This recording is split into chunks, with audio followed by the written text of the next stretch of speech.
everyone, and welcome back to my channel. My name is Samaya, and in this video I'll be going over my family's budget for the month of August 2020. So let's get started. Alright, when I start my budget, I usually start with my family's combined income from our salary jobs. So that is my husband and myself. This month I'm going to start with something a little different because I opened my Etsy shop. After a full year of self-doubt camouflaged as procrastination, I decided to just do it. Right now, I have a few listings up and you should definitely check them out, linked below. I haven't made any sales yet, but I'm very hopeful I'll get my first sale this month. Going forward, I'll be adding my Etsy income to the income section and just leaving income blank going forward until things become more consistent. I'm excited to share my Etsy journey with you, and be sure to check out my behind the scenes and new releases videos that I plan to make very soon, just like how I make my stickers, how I'm selling my stickers, how long the process takes, like what my setup is right now. And so I definitely want to come out with some videos for that. And by the way, I'm using my black and pink floral budget kit from my shop, which is, again, linked down below if you want to check it out. So right here we're going to do salary and then Etsy. That's so exciting! I'm so excited to finally have my shop open. I've been contemplating it for what feels like forever. And I just sat down one day and I was like, I'm gonna make stuff and I'm gonna put it out, because if I keep talking myself out of it, I'll never do it. So yes, definitely check it out.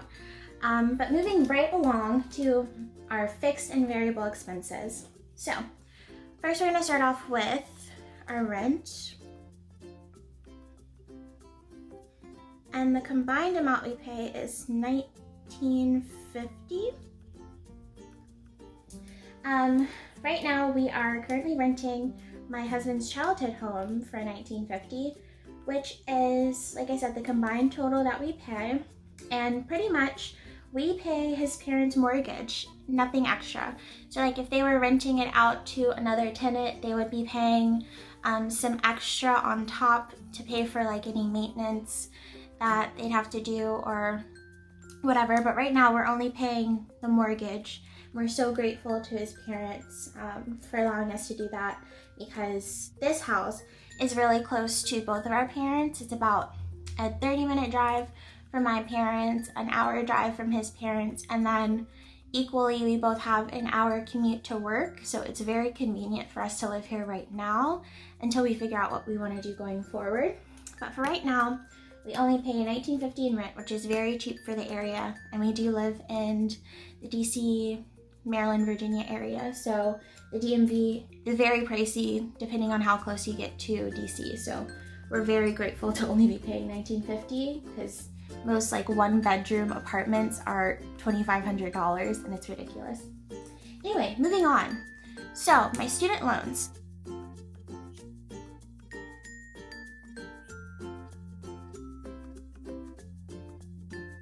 It's still in emergency forbearance due to the Rona situation going on.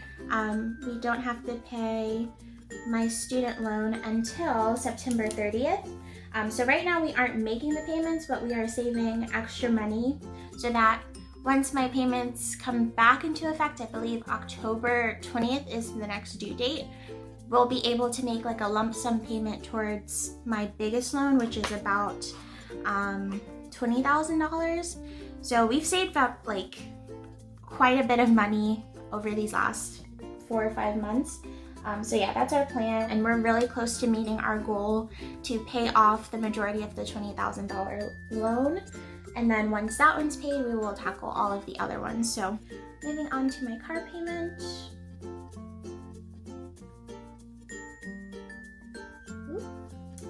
And that is $468.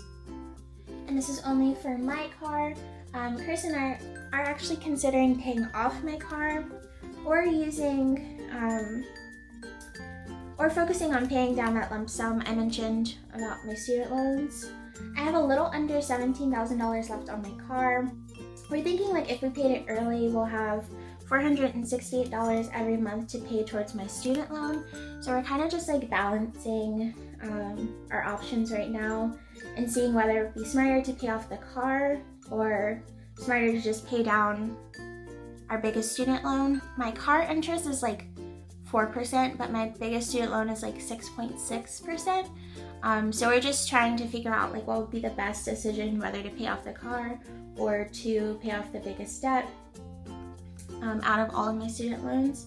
So if anyone has any suggestions, please let me know. I'd love to hear in the comments because we're definitely still trying to figure it out. Moving on to car insurance. That is $126. And this is for my car insurance only. Chris doesn't have to pay car insurance on his car because technically his parents own his car, and they're going to own his car until he gets a new car, and that's like further down the line in the future because my husband wants a Tesla, and that's definitely 10 years from now. So that's definitely a blessing that we only have to pay for my car insurance. Moving on to tithe, which is $400. We are still paying our tithe online through the Givelify app that our church uses. It's definitely too soon to start going back to in-person services at church, but at least we can still virtually attend church like via Zoom and still pay our tithe in a convenient way. So no complaint. Moving on to subscriptions.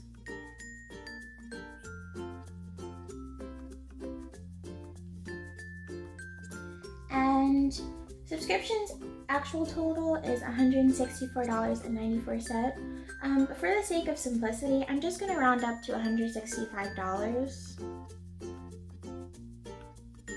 which seems like a lot for subscriptions, but let me break it down just a bit.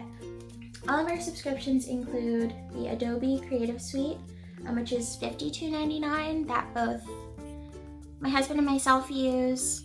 I use it for my Etsy shop, he uses it for his Twitch stream, and he's also doing like t-shirt designs right now. So we have like the entire Adobe suite, which consists of Adobe Illustrator, Adobe Photoshop, Premiere Pro, a whole bunch of different other applications that we don't totally use, but it's cheaper for us to do the Adobe Creative Cloud Suite subscription because if you get everything separately, it's $20 a month per program, and we use 3, so that would be $60. So we're saving a little bit of money, but that's definitely needed. I've also included our internet, our gym membership to Planet Fitness, Netflix is in here, YouTube Premium, which used to be YouTube Red. I don't remember when they changed over to YouTube Premium, but whatever. Spotify Premium is also in there, and then Google Drive storage space. So all of that adds up to, like I said, $164.94, so $165, and we don't anticipate getting any new subscriptions. Moving on to our phone bill. And this is only for Chris's phone. And I believe this is the last $80 payment because his iPhone should be paid off 100%. So next month, I think we only pay for the actual service, which is between $40 and $60. But yeah, so that's all of our fixed expenses, and that totals up to $3,189 even, because I rounded up my subscriptions. So $3,189 for fixed expenses. Moving on to my variable expenses. So starting off with gas, I'm budgeting $240. Chris is going back into the office about 2 days per week now, so he'll need more gas money than last month. Last month it was pretty much just my gas that we were using the money for, but he's going in every now and then to help out, but still primarily working from home. Next we'll have food, and this is mainly grocery and BJ's Run for in bulk food items. and we're budgeting $400 this month, which is about $100 a week. Next we have utilities, and we're going to budget $240 this month. As of today, our electric bill for August is $183, which is $30 more than last month, so it's a bit frustrating because we're not sure why it's more expensive other than, using more AC during the summer months. But the remaining money we'll save for water and sewage, which should be due in about 2 months, so that $57 we'll be saving, but we're gonna overall budget $240 and save the cash for our other utilities down the line. Moving on to toiletries. And we're budgeting $200. So what toiletries is this is for, of course, toilet paper, deodorant, bath wash, etc. Stuff for the house that the whole house will use, not just me. Lotion is a big thing that we've been buying more of lately, because Chris really likes this new lotion that we bought that has vitamin C serum in it. So we've been getting more of that from Target. Next we have household. And we're budgeting $200 for this as well. And what this is for any purchases for the whole house, like cleaning supplies, candles. We actually need a new broom for our kitchen area, and a different broom for our hardwood floors because we don't want to scratch them up. So I plan to get a new one from Target this month, and that'll be coming out of the household. Next we have allowance. And we are still budgeting $500, which is $250 each. Next we have a new category, date night. This is a date night category, which also / eating out. Going out more isn't really possible with all that's going on, but anything that we can do safely we want to do more of, like going to the harbor, the National Harbor, where they have shops and restaurants that we can take food home from. I'm gonna budget $250 for this. Yeah, we'll see how that goes. Next we have special occasions.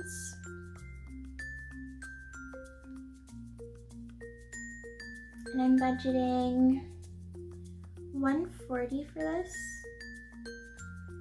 So my father's birthday is this month, so I'm planning on getting him something special, probably golf related because golfing is his jam.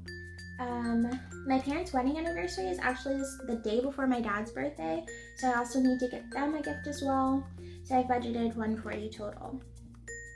Right, and lastly we have unbudgeted. And we're going to do $0. Hopefully nothing unbudgeted will happen this month and I won't have to dip into my emergency fund, but if it does, I definitely want to track it and make sure that I'm holding myself accountable. So that's pretty much all of my variable expenses. So that comes down to $2,310 flat. Cool. So down here, I'm just going to put all of my categories, my income, fixed expenses, and variable expenses.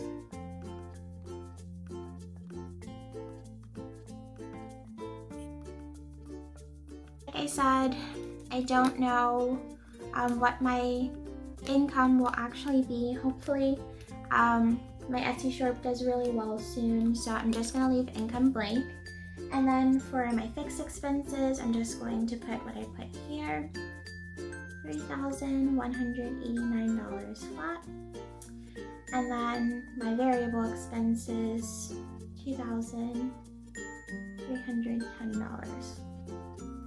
And then once I actually figure out what my income will be this month, when I do my budget closeout, I will put my income here for income actual. I'm thinking I might just put my salary here for budgeted. might put my salary here for budgeted for income. But yeah, when I do my budget closeout, I'll just fill in all the categories for variable expenses. So that's pretty much my budget, my August budget for this month with my family. I hope you enjoyed this video. If you liked this video, please be sure to give it a thumbs up. I'd love for you guys to just take a look at my shop and see if there's anything that you like. If you like these stickers, please let me know in the comments, and also let me know if you have any suggestions for our student loan and car loan payment and what we should do with that. So thank you guys so much for watching, and I'll see you in the next one. Bye.